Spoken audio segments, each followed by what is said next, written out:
Kenya, His Excellency Dr. William Ruto, our Bishop Dr. Ken Kamau, na Wakristo wenzangu. Bwana Yesu asifiwe. God is good and all the time. Rais wetu, saa zingine tukiwa na wewe tunakuwa wachache kwa maneno, kwa sababu sisi tunakuja tu to prepare the way. But I want to say that today I am a very blessed person. For me to have come to this church today, mimi naona ni kama hata kuleta rais ni Mungu alifanya hiyo jia nishiriki na nyinyi siku ya leo. And I want to laud the quality of praise and worship that I have seen in this church.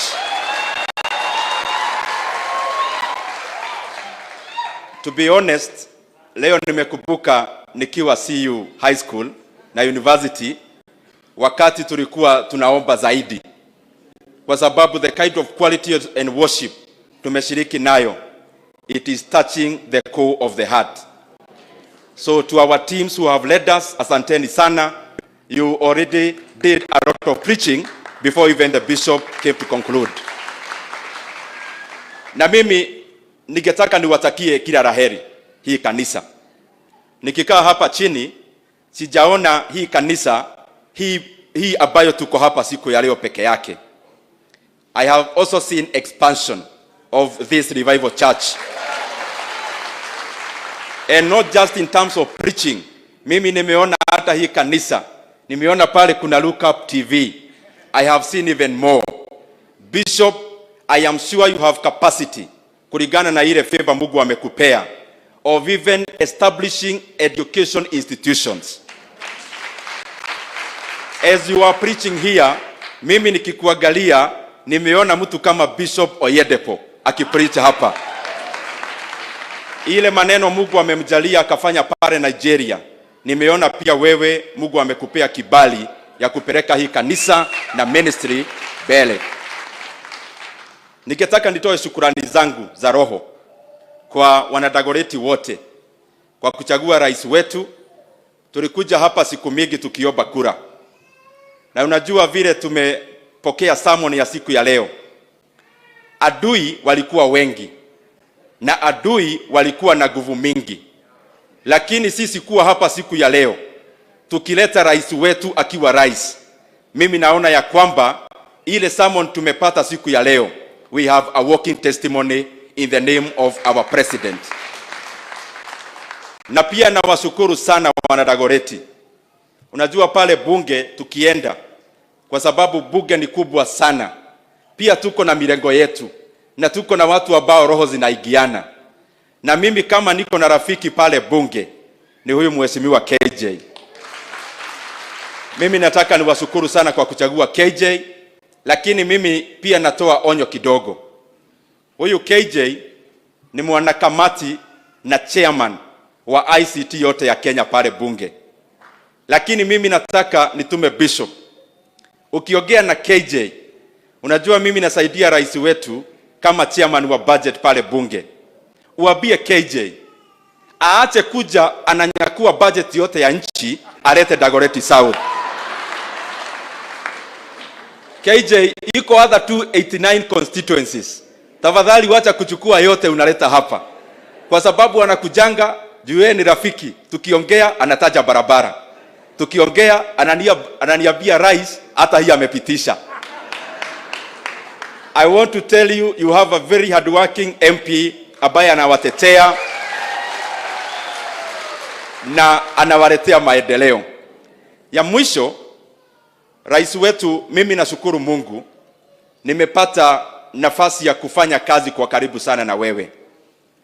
And there are several things that I have seen working closely with you. One is that the destinies of nations are not predicated on wishes. The deliberate decisions of a leader are the ones that define where a country goes and the future of a country. Na pia hiyo nikiangalia, nikisoma na wewe, I have also seen that the countries we try to emulate, including a country like China, it never grew by wishful thinking of the leader.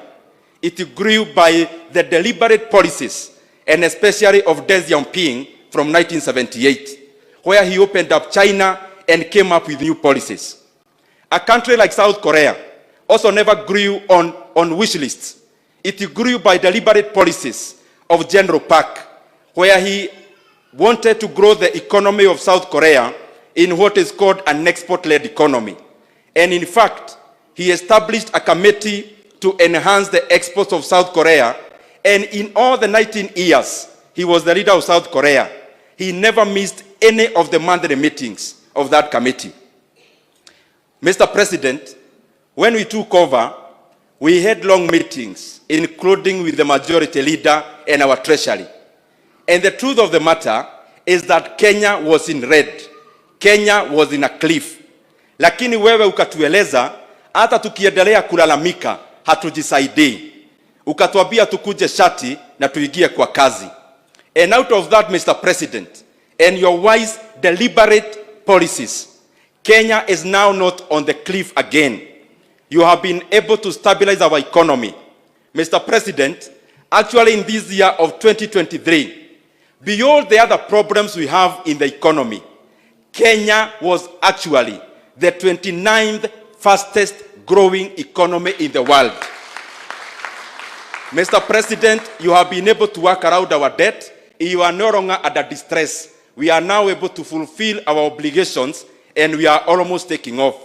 Mr. President, when we took over, inflation was very high. You have been able to stabilize our inflation actually within our limit. We have set a limit of 7.5, 2.5 to 7.5. We are already below that because of deliberate policies. Mr. President, also, you told us that for a country to grow, we have to focus not on consumption, not on consumption, but on production. And you never stopped there. You actually walked the talk. That is why in all the spheres of production, you have been able to incentivize primary production by way of fertilizer, by way of mining, will be coming up very strongly, by way of forestry, by way of fisheries. Also in the industry, you are doing deliberate decisions and policies around industry, around aggregation parks, around industrial parks, around enhancing our EPZs. These are the deliberate policies you are putting in place. Also in the tertiary level of production, Mr. President, you have invested a lot of money in IT and also other areas around tertiary production. But also, you told us that to build a cohesive economy, beyond growing the economy, we have to build an egalitarian society, an equal society. And that is why you are investing money in the healthcare, because these are shared services. You are also investing a lot of money in education, so that even as we grow the economy, we continue to bring all the hearts and all the brains of the Kenyan youth into building our country. Mr. President, mimi ni kijana, lakini nikikaa chini, nikisoma uchumi mingi za ulimwengu, I am certain in the next few years, Kenya will be a great economy. Na rais ukanyangia hapo, sisi tuko nyuma yako. Wewe uendelee kujenga nchi yetu kwa sababu tunaona mwangaza pale mbele. Na kwa Wakenya wote, saa zingine when we are doing this kind of things, saa zingine kuna instability. It is common and normal. Just to remind us that we have some work to do. Kwa hiyo instability ambayo inaweza kuja, tukaze mishipi.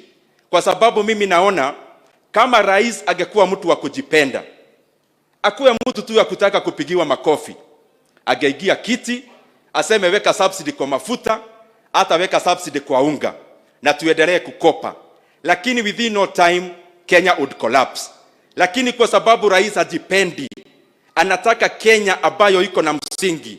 Amesema hata daganya wa Kenya, tuweke msingi dhabiti, na hiyo msingi ndio itapeleka Kenya mbele. Kwa hayo mengi, asanteni sana. May God bless you. Ladies and gentlemen, if you do not know, that is a young gentleman who is tasked with the responsibility of planning the Kenya national budget pale bungeni, Mheshimiwa Ndindi Nyoro, mpigieni makofi.